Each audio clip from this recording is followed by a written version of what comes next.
I say the word on the street is, man, Anoma and the black-owned ones are too expensive.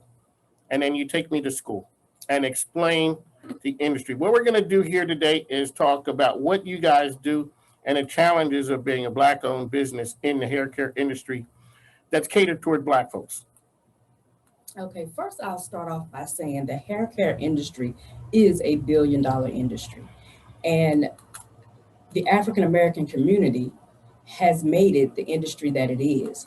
However, there are not many of us that are owners of beauty supply stores. We support beauty supply stores Wholeheartedly. wholeheartedly. We spend our dollars in beauty supply stores, but the industry that we have made what it is today, we have not had a foothold in it. And probably about 5 years ago, my sister and my sister used to work in a beauty supply store, and we just started talking about how the industry was and how it would be great for us to be a part of what we have made what it is today. And that's when the dream started. That's when we started talking about it and trying to figure out how we could get it done. And it seemed impossible. Everyone that we talked to about it was like, oh no, that's not something you would want to do. It's hard for our community to be involved. The Asian community, which we have nothing against the Asian community, but they have a stronghold on being able to get the products in store. They have the connections that we don't have. And it just was harder for us to do that. But what happened is I have a relative in North Carolina who opened up a couple of beauty supply stores. And that's what we needed. We just needed someone that would give us the information that we needed so that we could have the connections that we have. And that's when we started working on it.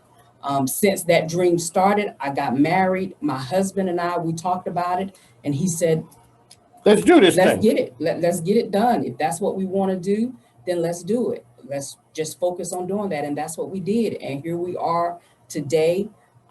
Sunday will be a year since we've been in business.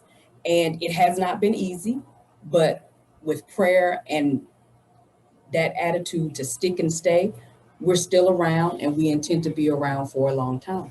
Congratulations out there, Anoma Beauty. And where are you guys located? 1625 Hall Street, right here in Richmond, Virginia. We're on the corner of Jeff Davis and Hull. Right across from the old Church's Chicken.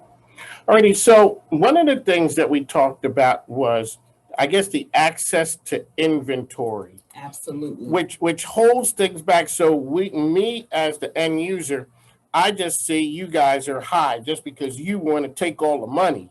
And you're like, that's not the case. Explain to the listeners the business side of, so we see the hair care things, we see all that stuff there. We don't see the back side of it, which sometimes can be the grimy business side. All right, so we're Shredder just here with us, WQCN The Choice 105.3. Hey, if you got something you'd like to chime in on this right there, give us a shout, 804-638-3419. Let's talk about the back end of it. Okay, let me give you a good example. Distributors, they like to set limits. There's a minimum order that you have to, a minimum quantity that you have to order. That is the biggest hurdle for beauty supply industries, especially small, first start out, family owned like Anoma. Their minimum orders range anywhere from $5,000 to $10,000.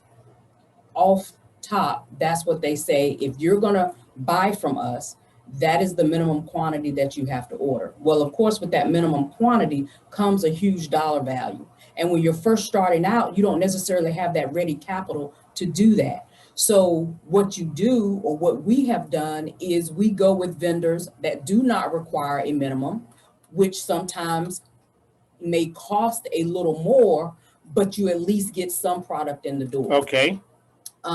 We also will have to go through a second party. So even if it's a distributor that does not require a minimum, that's one avenue. The second avenue is a person or a company who does have a larger store, who is willing to be the middle person between you and the distributor.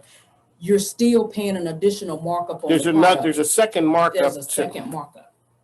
So those are the main two avenues that we have to go through if we do not meet a minimum of what a distributor requires.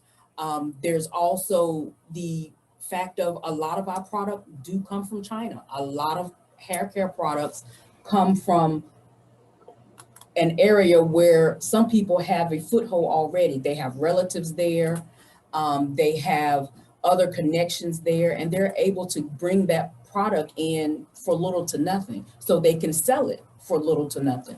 So when I see someone or someone says to me, I can get this product down the street for 50 cents less or $1 less, and I try to educate them and explain to them, you can do that because they bought 10,000 of that one item, whereas I only bought 100. Gotcha. So the value of what you're getting is the same, and the markup is simply because we do not have the capacity at the time to get that minimum price. On the mic with Mike.